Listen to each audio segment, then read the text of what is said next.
Hey everybody, what's going on? Welcome back to Talking Mons, or Digimon Adventure. God damn it! I'm still doing a Digimon Ghost Game Recap podcast. I will get it right one of these days, I promise. It never fails. No. My name is JD, and I am joined by Jeanette and Gary. Hello. There. And we are here to talk about episodes 5 and 6 of Digimon Ghost Game, Divine Anger and the Curse Song.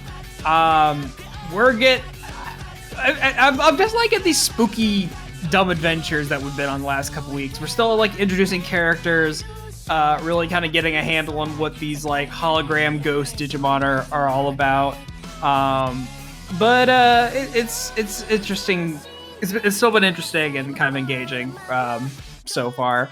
Still really, really good. Yeah. So we'll go ahead and dive into episode 5, Divine Anger. This is introducing our third protagonist. I can't talk today. Third protagonist, Kiyoshiro, who is, like we've seen in the previous episode, is Hiro's dorm leader, basically. But he's like hella paranoid and like superstitious and all that. So apparently he went around putting like digital talismans on, like, apparently he's like a super hacker. So he's just been putting it on people's phones, putting it in different systems around town. And apparently this talisman had like a money charm on it or something, which ended up fucking with some financials and ends up attracting Majiramon, who, if you're a Digimon Tamers fan, you might remember as one of the Devas, the big dragon. Money dragon. He's the money dragon, man. And you fucked with the financials of Tokyo, and he gonna come for you, which he does. But this episode was also interesting because not only are we introducing Kirshiro, we're introducing his partner Jellymon, who is this little jellyfish girl who has a weird form change, which we could talk about. But I just love her dynamic with Kirshiro, where she basically just shits on him the entire time and like loves to just fuck with him. Jellymon is my hero. And that's just their dynamic, I guess. She's just constantly making fun of him and basically calling him a piece of shit. And demands to be called Sama. Yeah. Yeah. You show respect. A Digimon after my own heart. That's all I can say. So what did you guys think about this episode? Well, before we get started, I would just like to say how freaking long his name is. There's 7. Wait, hold on. 7 kanjis. I've never seen a character's name with 7 freaking kanji. His full name is Kirshiro Higashi Mitarai, and that is a mouthful. Yeah, that's a mouthful already. Now think about writing his name out. Like, our other 2 characters are Hiro and Ruli, and then we have Kirshiro, and he has the longest fucking name in the show. And it has the most like superstitious name out of every one of them. There's cleansing your hands by the entrance of the shrine in the east. That's the Higashim. I can't say his name. Yeah. And also pure, like purity. That's his like given name. Interesting. Yeah, I think we might have talked about this in the last episode, but yeah, that's the kind of stuff that's lost on us Americans, where like these names just have like this like second meaning. That like kind of tell you about the character's personality or whatnot. So that is kind of interesting. Well, Hey, go ahead. I like to say I like that he's an otaku and not the cute, like adorable otaku. He's a cringy, like, oh gosh, I know there's a term for this where they where people role play the anime in the real life, and I don't remember what that's called. Yeah. But he's got like his hand all wrapped up, and apparently that's just part of his Oh my god, his hidden power. Yeah. Yes. I watched this episode last week, so I completely forgot about the whole subplot about him. The reason he came back from America because he's so obsessed with anime, he wanted the traditional Japanese school experience. He got a freaking master degree when he was 13, and then just choose to come back. I don't know if that's how that works, but And then there's the fact that he's like a huge like computer nerd hacker, and he's got like one of those gaming chairs that I had once, but were like super uncomfortable because I'm short. Yo, But- he's got like a whole streamer set up. Yes. Like multiple monitors, the big ass gaming chair. Yes. I mean, he's set up, man. And and Jellymon, can we talk about Jellymon's form change? Is it time for that yet? Yeah, go for it. Go for it. I love how she's a cute little adorable floating octopus or jellyfish. Jellyfish is actually the proper term.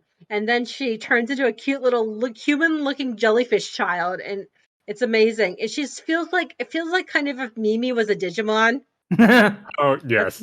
Yes, especially the voice. Yeah, it does give off Mimi vibes, especially with like the way that it talks.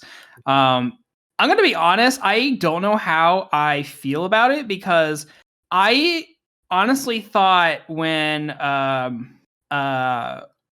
she first appears, I thought that Jellymon's little condensed form, I thought that was like their baby form, like that was going to evolve into Jellymon, not like weird like form change or something. I mean, it's interesting. I mean, I don't think we've really seen a partner Digimon do that before. It's strange how compact it looks, and it kind of looks like an in training baby form. So I don't know. I just care about one thing, and that it's adorable as fuck. Can we talk about how she was introduced? Like, yes, all the stuff just floating around in Kiyoshiro's room, and then just blood dripping down from the ceiling. and then she essentially puts the Digivice on his hand. Yeah. She's like, she like just takes fucking with him to another level. And she's like leaving him ketchup blood messages on the ceiling. Put this on. Mm-hmm. Oh my god. She's such a little shit. She is a beautiful little shit, and I love her. But this episode was pretty great. I'm not gonna lie. Yeah, we got like a straight up kaiju fight, kind of. Yeah. Or because Majiramon's like fucking huge. And he's got his little like Digimon servants or whatever they're called, and they're like fucking cool. Well, it's barely a fight. They were so overpowered that they couldn't do anything. Yeah, that was kind of the thing. As soon as Majiramon showed up, and I'm like, okay, they're way underleveled for this right now. How are they gonna do it? And it's like, yeah, get Kirshiro to take all of his talismans down and unfuck the financial system. And okay, Majiramon's cool. I'm gonna leave now. Yeah. Oh, I also like. Oh, go ahead. Go ahead. No, you go ahead. I also like how Kirshiro just more or less ignored him. Since it's so freaking large, just stepped over them. Didn't even bother fighting. Nah, man. That's what his little minions are for. But what I found kind of interesting is that his little minions also correspond to like animals on the Zodiac, which like the Devas were like just Zodiac analogs. But it's weird that his little minions are also Zodiac animals, but like there are corresponding Devas that are also those animals, but I guess it would be too much if like 4 of them showed up at once. Yeah, I was just about to say they don't look like the Deva. It's like the rabbit shows up and like that's not Antilamon. Were they new Digimon or have they existed before? No, they're all I think they're all armor evolutions. Ah, they were really say. cool. Yeah, because I definitely know Goatmon is an armor. I'm pretty sure the rabbit is too. Goatmon, such a simple name. Yeah. Yes, I feel like they're gonna appear again. I just have this feeling. I feel like a lot of the Digimon we've met are gonna return in some way because a lot of them just kind of go off. They're not actually defeated; they just kind of go off to go do their own thing. So I feel like we're probably gonna get some repeats at some point. But yeah, and I especially feel like they were setting up for that in the next episode, but we'll get there. Definitely. But yeah, I mean, I really like this one. I really like Kirshiro and Jellymon's dynamic. I like that, his addition to the trio, even though, as we see in the next episode, it's like they're not always together, but they kind of just end up together. But no, this is just, it was just a fun one. I like seeing them fight a giant city-sized dragon. And again, like they're not fighting they're not fighting the antagonist for this episode. They're thinking their way out of it or really undoing something that one of the characters did. So I did like the moment where he goes, "I am senpai," and it's like, yeah. And he actually stops being a coward, which he's pretty much been the whole entire episode, and holds his ground, and they destroy the final 10 of the episode. Yeah, he has Good his old Digimon. moments. He has this cool anime protagonist moment. Yeah. Kirshiro, is that how you say his name? Yeah. Kirshiro and Jellymon, they're probably my favorite partnership so far between the three. Yeah. Like, I mean, I like Joe Senpai, so the whole Senpai vibe is just like the cowardly Senpai. I'm down with that, and then Jellymon is just such an adorable little shit. It's great. Yeah, he's definitely got some Joe vibes on him.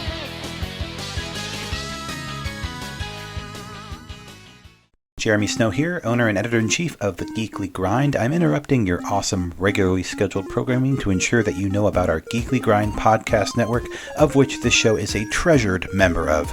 If you haven't had a chance to check out our site, you can do so at www.thegeeklygrind.com, and while you're there, check out the other members of our steadily growing podcast family, including the anime-centric Blake and Spencer Get Jumped, discovering new heroes and comic book keepers with Chris and Lance, exploring the vast universe of geekdom with Geeksploration, or of course appreciating animation's finer details with the Ink and Paint Club. Escape your weekly grind at The Geekly Grind.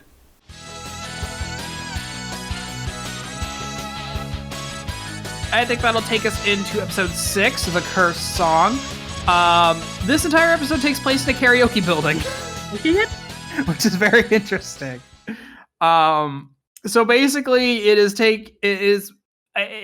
centers around because Japan has these like buildings that is entirely dedicated to karaoke. I'm sure if you watched anime, you've seen characters go to the karaoke bar where you just rent a room, you go in there, it has billions of songs on a server or something. You can pick any song and just, sing your heart out or whatever. So apparently there's one particular song that if chosen by a singer in the karaoke bar, a ghost will come out and attack you. We're going to talk about that song in a minute. Good, because it was familiar to me, but I could not remember what it was. I knew exactly what it was. Oh god. But yeah, so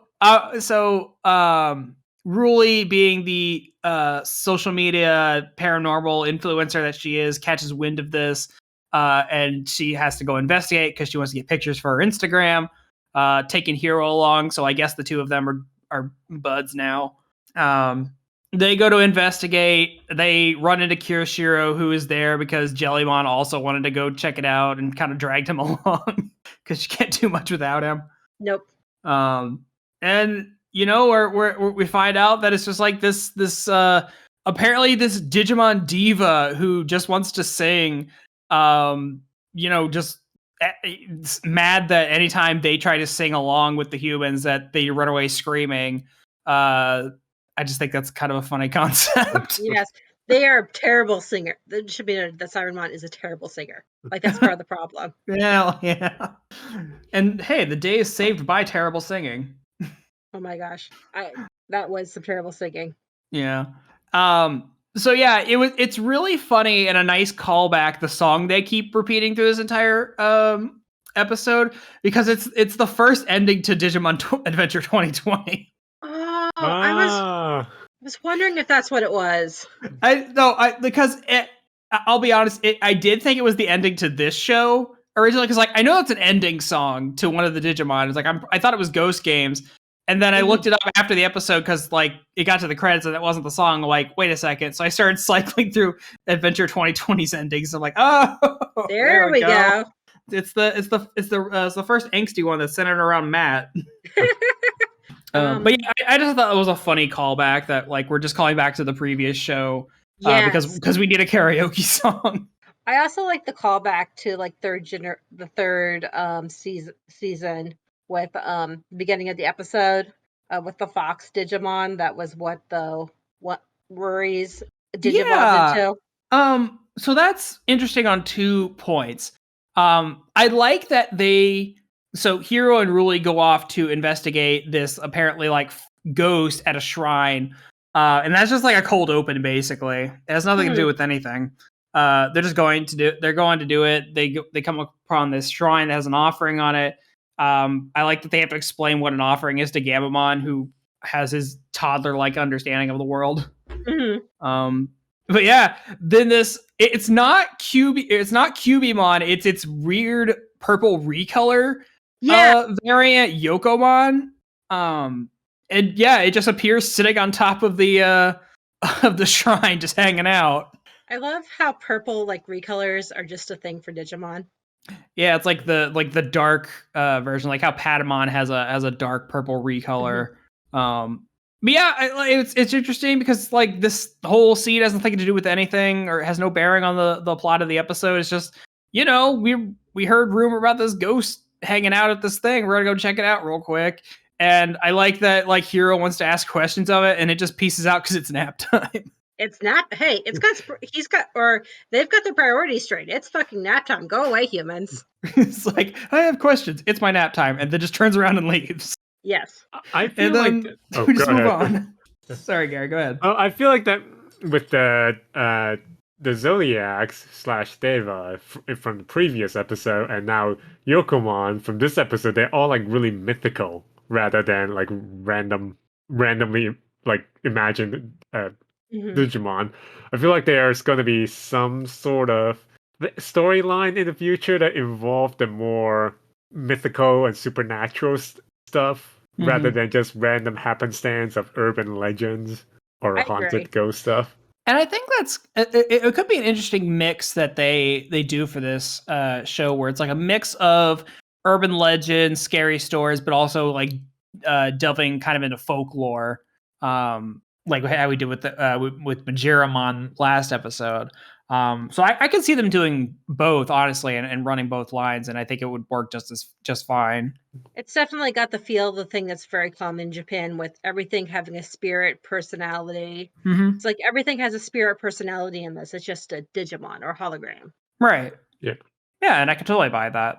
Especially in this world that they live in, where everything is run on technology, everything has a hologram attached to it. So why not fucking shrines now? I do want to touch on, because you mentioned Gamma Man. Oh, I just said his name. But he is so cute between the last episode and this episode. Last episode, when he's just waving the snakes about. Yeah. Just picking up snakes, playing with the snakes, and having a great old time, and everyone's just like, please drop the snakes, put the snakes down, put the snakes down, child. And then this one, he just do you like your offering? And I was like, he's so goofy, and I love him.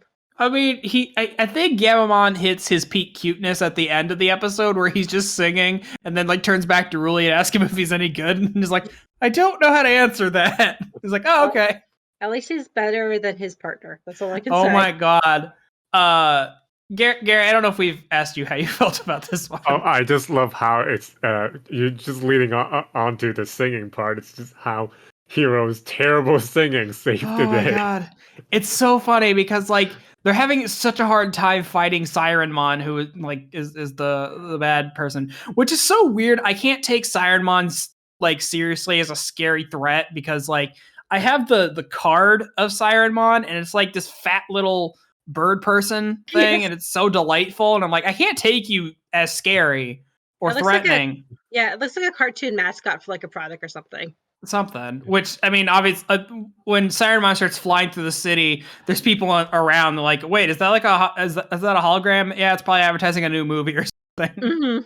But yeah, it's really funny because Sirenmon is it turns out all it wants to do is sing along with humans, but apparently its singing is so bad, it keeps scaring people off. But Hiro just has the idea that wait a second, hold on. He just starts belting out some song, and he is just horrendously bad at singing, which we kind of got a hint of it earlier, because Ruli was asking him okay, Hiro, what songs are you good at singing? He's like, I don't really sing. And now we see why. But I like that it is solved that because he sang it with his full heart, that is all Sirenmon wanted. He wanted to be able to sing along with someone and feel that emotion that they feel. And Sirenmon's like, oh, okay, I get it. I was scaring people. My bad. I'm going to go train to be a better singer, and then leaves. Godspeed. May your dreams come true, Siren Man. Yeah. One little thing that I love about Sirenmon is the attack on all musical notes. Mm-hmm. The Yes, auto range attack. I love that too, especially as like the physical manifestation of music notes and just things that's like, I don't know, a slice, something. Mm-hmm. And like I know we keep saying this like every single episode, but like seriously, I like the problem solving that is coming with these fights is the fact that like okay, they're on the ground, Cybermon's up in the air shooting like their sound waves at it, and it's like ricocheting off all the trees.